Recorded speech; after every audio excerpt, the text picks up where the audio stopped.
दोस्तों नमस्कार। एक बहुत ही पुराना कहावत है, लेकिन उस कहावत का उल्लेख करने से पहले मैं यहाँ पर एक क्लियर कर देना चाहता हूँ कि इसका उल्लेख मैं सिर्फ संदर्भवश कर रहा हूँ और इसका बिल्कुल भी मेरा ये उद्देश्य नहीं है कि इस कहावत के माध्यम से किसी को अपमानित किया जाए या किसी की भावनाओं को ठेस पहुँचाया जाए या फिर किसी की तुलना किसी जाति विशेष से किया जाए। ऐसा बिल्कुल भी नहीं है। मैं सिर्फ प्रसंगवश इस कहावत का उल्लेख कर रहा हूँ।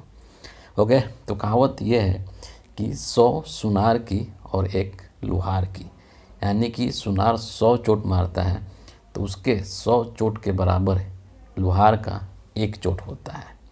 कमोबेश ऐसी ही कुछ स्थिति है आजकल भारतीय राजनीति में पनौती शब्द को लेकर के। जैसा कि आप सबको पता है कि राहुल गांधी ने पिछले 2 दिन पहले 3 दिन पहले राजस्थान की एक जनसभा में पनौती शब्द पर स्टेटमेंट दे दिया, क्योंकि पब्लिक में से किसी ने इस शब्द का उल्लेख कर दिया। शब्द को उन्होंने पिक कर लिया और राहुल गांधी ने ये स्टेटमेंट दे दिया कि पनौती के वजह से मैच हार गए, हमारे लड़के तो अच्छे भले मैच जीत रहे थे।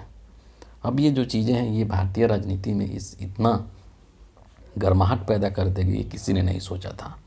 और मामला यहाँ तक बढ़ चुका है कि इस चीज़ को लेकर के भारतीय जनता पार्टी ने इलेक्शन कमीशन के अंदर जा कर के राहुल गांधी के खिलाफ शिकायत कर दिया है और शिकायत करके ये कहा है कि इस तरह के बयान से चुनावी माहौल ख़राब होता है और इससे सम्मानित व्यक्तियों को बदनाम करने के लिए अपशब्दों, आपत्तिजनक भाषा और झूठी खबरों को रोकना मुश्किल हो जाएगा।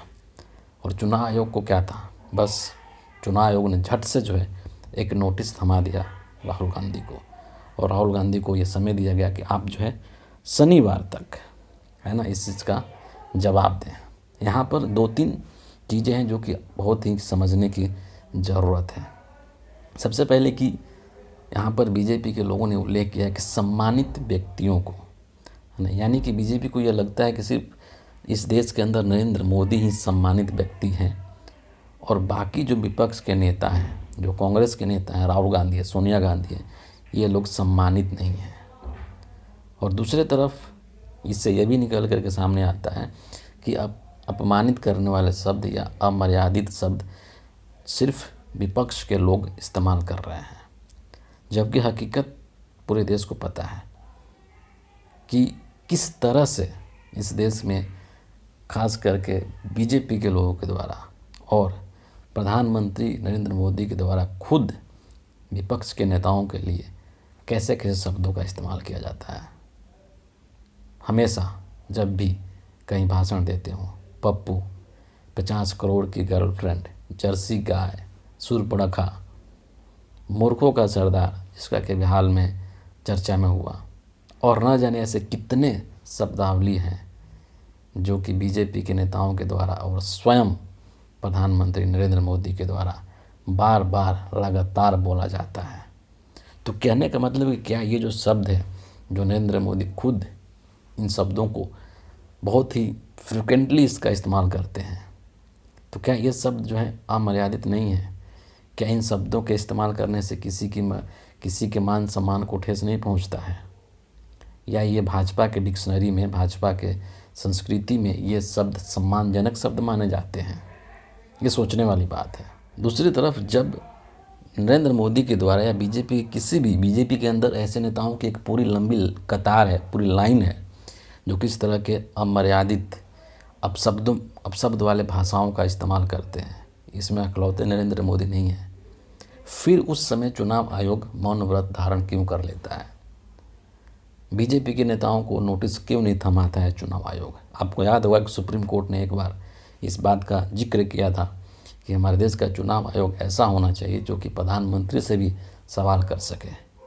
लेकिन अभी की जो राजनीतिक परिस्थितियाँ हैं उसमें ये तो बिल्कुल भी असंभव है, ये हो ही नहीं सकता है। क्योंकि वो कहीं ना कहीं प्रधानमंत्री के रहम करम पे हैं। तो कैसे प्रधानमंत्री से सवाल पूछेंगे? कैसे प्रधानमंत्री को इससे पूछ सकते हैं कि प्रधानमंत्री जी आप क्यों इस तरह के अपमानजनक और इस तरह के अभद्र भाषा का इस्तेमाल कर रहे हैं, जबकि आप खुद एक संवैधानिक पद पर बैठे हैं। आपको तो मिसाल पेश करना चाहिए इस देश के सामने कि भाषाई शैली क्या होनी चाहिए, शिष्टाचार क्या होना चाहिए और किस तरह की भाषा का इस्तेमाल करना चाहिए, क्योंकि आपको इस देश में लाखों लोग फॉलो करने वाले हैं, आपको आपका अनुसरण करने वाले हैं। तो आपको एक मिसाल पेश करना चाहिए, आपको एक एग्जाम्पल सेट करना चाहिए। लेकिन यहाँ तो ठीक उल्टा है, क्योंकि जब पता है कि जब हमारा जो लीडर है, जो हमारा नेता है, वही जब इस तरह के अपशब्दों का इस्तेमाल कर रहा है तो उसके जो फॉलोअर्स हैं वो क्यों नहीं करेंगे, वो तो और धड़ल्ले से करेंगे। और यही हो रहा है इस देश के अंदर। और इस देश की जो राजनीति है उसको कहीं ना कहीं निम्नतम स्तर तक पहुंचाने में नरेंद्र मोदी का बहुत बड़ा योगदान है। जब आप किसी को अपमानित करने के मंशा से, उद्देश्य से कुछ बोलते हैं अपशब्द या अमर्यादित भाषा, तो आपके अंदर भी वो क्षमता होनी चाहिए कि आप उसके द्वारा किए गए अपमान को बर्दाश्त कर सकें। जब वो आपको कुछ बोलता है तो उसको आप सह सकें, न कि आप वहाँ पर रोना शुरू कर दें जैसा कि बीजेपी के लोग करते हैं। राहुल गांधी ने पनौती शब्द का उल्लेख कर दिया तो तमाम भाजपा के नेता और गोदी मीडिया के लोग एकदम से ज्ञानी बन गए हैं और मर्यादा और गरिमा का पाठ पढ़ाने लगे हैं। लेकिन जब इनका खुद प्रधानमंत्री, इनके नेता, गृह मंत्री जब इस तरह के भाषाओं का इस्तेमाल करते हैं, तब ये गरिमा और मर्यादा का पाठ क्यों नहीं पढ़ाते हैं अपने नेताओं को। आपको एक और बात समझना होगा कि पहले से ही ये चीज़ चला आ रहा था, लेकिन 2014 के बाद से जब से नरेंद्र मोदी इस देश के प्रधानमंत्री बने हैं, तब से दो चीज़ें एकदम समानांतर रूप से चल रही थी।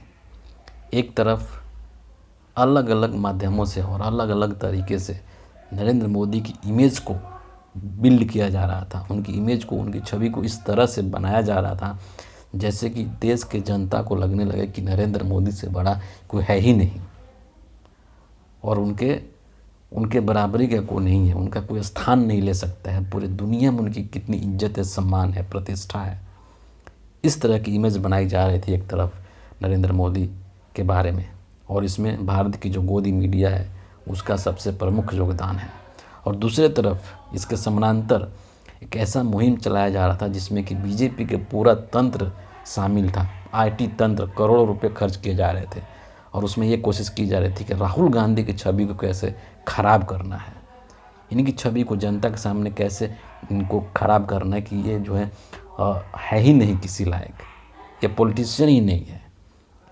लेकिन इतना कुछ किया बीजेपी ने राहुल गांधी के खिलाफ, लेकिन भारत जोड़ो यात्रा के बाद जो राहुल गांधी की छवि निकल कर सामने आई, उसके सामने बीजेपी के सारे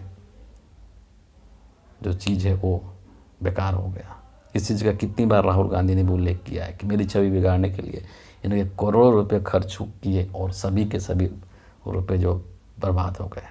तो कहीं ना कहीं इन सब चीज़ों को समझना होगा कि जो चीज़ गलत है वो दोनों साइड के लिए गलत है ना। डबल स्टैंडर्ड नहीं होना चाहिए। अगर आपको पनौती कहना अगर आपके लिए गलत है तो दूसरे पक्ष को अगर आप पप्पू कहते हैं, मूर्खों का सरदार कहते हैं, राहु केतु कहते हैं, तो वो भी गलत है। तो दोहरा मानदंड नहीं होना चाहिए ना, मानदंड एक ही होना चाहिए और उसी के अनुसार फैसला होना चाहिए कि क्या सही है और क्या गलत है। और आखिरी बात कि राहुल गांधी को पता है कि वो जो आज के समय में जो राजनीति कर रहे हैं वो बिल्कुल सही राजनीति कर रहे हैं और इस देश के हित के लिए राजनीति कर रहे हैं। और इसीलिए हर मुद्दे पर आप अगर नोटिस करेंगे तो आप पाएंगे कि हर मुद्दे पर राहुल गांधी और कांग्रेस पार्टी अब जो है वो एकदम अटैकिंग मोड में पॉलिटिक्स कर रही हैं। वो डिफेंसिव मोड में पॉलिटिक्स नहीं कर रही हैं, चाहे वो परिवारवाद का मुद्दा हो, वंशवाद का मुद्दा हो या कोई भी चीज़ अगर बीजेपी के द्वारा बोला जाता है तो उस पर वो अपना डिफेंड नहीं करते हैं, बल्कि उस पर और वो एग्रेसिव हो जाते हैं और वो अटैकिंग हो जाते हैं, क्योंकि उनको पता है कि वो सही दिशा में राजनीति कर रहे हैं। और इसीलिए राहुल गांधी का तेवर भी पूरी तरीके से बदला हुआ है और साथ में कांग्रेस पार्टी का भी तेवर पूरी तरीके से बदला हुआ है। और यही वजह है कि नरेंद्र मोदी को और बीजेपी को पहली बार 2014 से लेकर और अब तक पहली बार बीजेपी को और नरेंद्र मोदी को चुनाव में हार का डर सताने लगा है और इसी प्रधानमंत्री के द्वारा इस तरह की अनर्गल बातें बोली जाती हैं, बौखलाहट में वो निकलती है, जो कि बिल्कुल भी नहीं होना चाहिए और ये देश के सामने एक गलत एग्जाम्पल सेट कर रहे हैं और लोगों में जो पब्लिक है उसमें एक बहुत ही गलत मैसेज कन्वे कर रहे हैं। फिलहाल आज की इस वीडियो के लिए इतना ही। आप सबका बहुत बहुत धन्यवाद।